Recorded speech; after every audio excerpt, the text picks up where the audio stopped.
Hello friends, എല്ലാവർക്കും Shyama's recipe ബോക്സിൻ്റെ പുതിയൊരു വീഡിയോയിലേക്ക് സ്വാഗതം. ഇന്ന് ഞാൻ വന്നിരിക്കുന്നത് വളരെ എളുപ്പത്തിൽ തയ്യാറാക്കാൻ പറ്റുന്ന ഒരു ഈവനിങ് സ്നാക്കാണ്. ഇത് അധികം എണ്ണയൊന്നും യൂസ് ചെയ്യാതെ തയ്യാറാക്കുന്ന ഒരു സ്നാക്കാണ്. കൂടാതെ നമ്മൾ നോമ്പൊക്കെ തുറക്കുന്ന സമയത്തുണ്ടല്ലോ, ഇഫ്താർ സമയത്തൊക്കെ കഴിക്കാൻ പറ്റുന്ന നല്ലൊരു റെസിപ്പിയാണ് കേട്ടോ ഇത്. വരൂ നമുക്ക് പെട്ടെന്ന് തന്നെ തയ്യാറാക്കുന്നത് എങ്ങനെയെന്ന് നോക്കാം. ആദ്യം തന്നെ ഇതിലോട്ടുള്ള മസാല ഒന്ന് തയ്യാറാക്കിയെടുക്കാം. അതിനായിട്ടൊരു പാനിലോട്ട് സ്വല്പം ഓയിൽ ഒഴിച്ചു കൊടുക്കാം. ഞാനിവിടെ വെളിച്ചെണ്ണയാണ് കേട്ടോ എടുത്തിട്ടുള്ളത്. എണ്ണയൊന്ന് ചൂടായി വരുമ്പോൾ ഇതിലോട്ട് ഒരു ഇഞ്ച് നീളത്തിലുള്ള ഇഞ്ചി അരിഞ്ഞതും കറിവേപ്പിലയും ഒരു പച്ചമുളക് ചെറുതായിട്ട് അരിഞ്ഞതും കൂടി ചേർത്ത് കൊടുക്കുന്നുണ്ട്. ശേഷം ഇതിലോട്ട് 2 സവാള ഇതുപോലെ നീളത്തിൽ കനം കുറച്ചരിഞ്ഞത് ചേർത്ത് കൊടുക്കാം. ഈ സവാള ഇനി നന്നായിട്ടൊന്ന് വാടി വരണം കേട്ടോ. സവാള പെട്ടെന്ന് വാടി കിട്ടുന്നതിനായിട്ട് ഞാൻ ഇതിലോട്ട് കുറച്ച് ഉപ്പ് ചേർക്കുന്നുണ്ട്. ഇനി നല്ല രീതിയിലൊന്ന് വാടി വരുന്നത് വരെ നമുക്കൊന്ന് ഇളക്കി കൊടുക്കാം. ഇപ്പോൾ നമ്മുടെ സവാളയൊക്കെ പാകത്തിന് വാടി വന്നിട്ടുണ്ട്. ഇതിലോട്ട് ഇനി മസാലപ്പൊടികൾ ചേർക്കാം. ഒരു 1/4 ടീസ്പൂണോളം മഞ്ഞൾപ്പൊടി, 1 ടീസ്പൂൺ മല്ലിപ്പൊടി, ഇവയാണ് കേട്ടോ ചേർക്കുന്നത്. ഉപ്പ് നേരത്തെ തന്നെ ചേർത്തുകൊണ്ട് ചേർക്കുന്നില്ല. നമുക്ക് കുറവായിട്ട് തോന്നുകയാണെങ്കിൽ ചേർത്ത് കൊടുക്കാവുന്നതാണ് കേട്ടോ. ഇനി ഇതിൻ്റെ പച്ചമണമൊക്കെ മാറി വരുന്നത് വരെ ഒന്ന് ഇളക്കി കൊടുക്കാം. ഇതിലോട്ട് മുളക് പൊടി ചേർക്കുന്നില്ല. അതിന് പകരം പച്ചമുളകും കുരുമുളക് പൊടിയുമാണ് ചേർക്കുന്നത്. അതുകൊണ്ട് നിങ്ങളുടെ ഇഷ്ടത്തിനനുസരിച്ചുള്ള അളവ് എടുക്കാവുന്നതാണ്.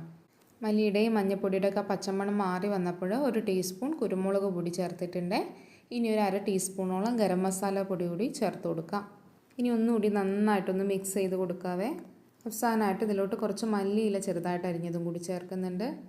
കൂടെ 1 ടീസ്പൂൺ ടൊമാറ്റോ സോസും കൂടി ചേർത്ത് കൊടുക്കാം. ടൊമാറ്റോ സോസ് ചേർക്കുമ്പോൾ ഒരു പ്രത്യേക ഫ്ലേവറാണ്. കയ്യിലുണ്ടെങ്കിൽ എന്തായാലും ഒന്ന് ചേർക്കണേ. നമുക്കിനി ഇത് ഫ്ലെയിം ഒന്ന് ഓഫ് ചെയ്ത് ഒരു സൈഡിലോട്ട് മാറ്റി വയ്ക്കാം. ഇനി ഇതിലോട്ടുള്ള ബാറ്റർ ഒന്ന് തയ്യാറാക്കിയെടുക്കാം. വളരെ സിമ്പിളാണ് കേട്ടോ റെഡിയാക്കാൻ വേണ്ടിയിട്ട്. ഒരു 3/4 ഗ്ലാസ് പാല് ഞാൻ ഒരു മിക്സിയുടെ ജാറിലോട്ട് ഒഴിച്ചു കൊടുക്കുന്നുണ്ട്. കൂടെ അത്ര തന്നെ മൈദപ്പൊടി കൂടി ചേർത്ത് കൊടുക്കാം. ഈ ചേർക്കുന്നത് ഇതിലോട്ട് ആവശ്യത്തിനുള്ള ഉപ്പാണ്. ഇനി ഒരു 1/2 ടീസ്പൂൺ കുരുമുളക് പൊടിയും ഒരു കോഴിമുട്ടയും കൂടി ഒന്ന് പൊട്ടിച്ചൊഴിച്ചു കൊടുക്കാം. ഈ ഒരു മിക്സിലോട്ട് ഒരു 2 ടീസ്പൂൺ സൺഫ്ലവർ ഓയിൽ കൂടി ഒഴിച്ചു കൊടുക്കുന്നുണ്ട്. ഇനി നന്നായിട്ടൊന്ന് അടിച്ചെടുത്ത് കഴിഞ്ഞാൽ നമ്മൾ ബാറ്റർ ഇവിടെ റെഡി. ഇപ്പോൾ എല്ലാം ഒന്ന് മിക്സായിട്ട് നല്ല രീതിയിലൊന്ന് അടിച്ചെടുത്തിട്ടുണ്ട്. ഇതിൻ്റെ കൺസിസ്റ്റൻസി എന്ന് പറയുമ്പോൾ ഈ ഒരു പരുവത്തിലാണ് കേട്ടോ ഇരിക്കുക. നമ്മൾ ദോശമാവിൻ്റെയൊക്കെ പരുവാണ് കേട്ടോ ഇത്. പച്ചവെള്ളം പോലെ ലൂസും അല്ല എന്നാൽ അധികം തിക്കും അല്ലാത്തൊരു പരുവം. ഇനി നമുക്ക് നമ്മുടെ സ്നാക്ക് റെഡിയാക്കാനായിട്ട് തുടങ്ങാം. ഞാൻ നേരത്തെ സവാളയൊക്കെ വഴറ്റിയെടുത്ത് അതേ പാൻ എടുത്തിട്ടുണ്ട്. നിങ്ങൾക്ക് ഇതുപോലെ പരന്നിട്ടുള്ള ഏത് പാൻ വേണമെങ്കിലും എടുക്കാം. ഇതിലോട്ട് കുറച്ച് ഓയിൽ ഒഴിച്ചു കൊടുക്കുന്നുണ്ട്. നെയ്യ് എടുത്താലും കൂടുതൽ ടേസ്റ്റിയാണ് കേട്ടോ. ഇതിലോട്ട് നമ്മൾ നേരത്തെ തയ്യാറാക്കി വെച്ച ബാറ്റർ ഒഴിച്ചു കൊടുക്കാം. മുഴുവനായിട്ട് ഒഴിക്കേണ്ട, ഒരു 3 ടീസ്പൂണോളം ഒന്ന് മാറ്റി വെച്ചേക്കണേ. ഇനി ഇതിന് മുകളിലോട്ടായിട്ട് നമ്മൾ വഴറ്റി വെച്ച സവാളയില്ലേ, അതെല്ലാം അടുത്ത് എത്തുന്ന രീതിയിലൊന്ന് സ്പ്രെഡ് ചെയ്തിട്ട് ഇട്ട് കൊടുക്കാം. ഞാൻ ഇതുപോലെ ഇട്ട് കൊടുത്തിട്ടുണ്ട്. ഇനി ഇതിന് മുകളിലോട്ടായിട്ട് 2 കോഴിമുട്ട ഒന്ന് പുഴുങ്ങിയെടുത്ത് ചെറിയ ചെറിയ സ്ലൈസസ് ആയിട്ടൊന്ന് കട്ട് ചെയ്ത് വെച്ച് കൊടുക്കാം. കോഴിമുട്ട വയ്ക്കുമ്പോൾ ഒന്ന് ജസ്റ്റ് ഒന്ന് പ്രസ് ചെയ്തിട്ട് വെക്കണേ. നല്ല രീതിയിൽ അമർത്തണ്ട. ഈ ഒരു മാവിലൊന്ന് ടച്ച് ചെയ്ത് കൊടുക്കണം. എഗ്ഗിൻ്റെ സ്ലൈസസും ഇതിൻ്റെ എല്ലാ ഭാഗത്തും എത്തുന്ന രീതിയിലൊന്ന് വെച്ച് കൊടുക്കുന്നുണ്ട്.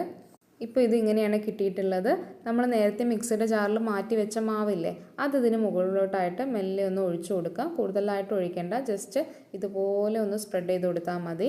എന്താ വെച്ചാൽ നമ്മൾ എഗ്ഗൊക്കെ വെച്ചിട്ടുണ്ടല്ലോ, അത് നമ്മൾ എടുക്കുമ്പോൾ വിട്ട് പോവാതിരിക്കാൻ വേണ്ടിയിട്ടാണ് ഇതിന് മുകളിലോട്ടായിട്ട് ഇതുപോലെ ഒഴിച്ചു കൊടുക്കുന്നത് കേട്ടോ. അവസാനമായിട്ട് ഇതിന് മുകളിൽ കുറച്ച് മല്ലിയില കൂടി തൂവി കൊടുക്കുന്നുണ്ട്. ഇന്ന് 2-3 മിനിറ്റോളം നമുക്കൊന്ന് അടച്ച് വെച്ച് വേവിക്കാം. ലോ ഫ്ലെയിമിലിടാൻ പ്രത്യേകം ശ്രദ്ധിക്കണേ. ഇപ്പോൾ 2 മിനിറ്റൊക്കെ കഴിഞ്ഞിട്ടുണ്ട്. നമുക്കിനി ഇതൊന്ന് തുറന്ന് നോക്കാം. ഇപ്പോൾ കണ്ടില്ലേ, ഏകദേശം ഒരു സൈഡൊക്കെ അത്യാവശ്യം റെഡി ആയെന്ന് തോന്നുന്നു. നമുക്കിതൊന്ന് മറിച്ചിട്ട് കൊടുക്കാം. അതിനായിട്ട് ഞാൻ മറ്റൊരു പാൻ എടുത്ത് ഇതുപോലെ ഒന്ന് കമഴ്ത്തി കൊടുക്കുന്നുണ്ട്. ആ പാനിൽ ഞാൻ കുറച്ച് എണ്ണയൊന്ന് സ്പ്രെഡ് ചെയ്തിട്ടുണ്ട്.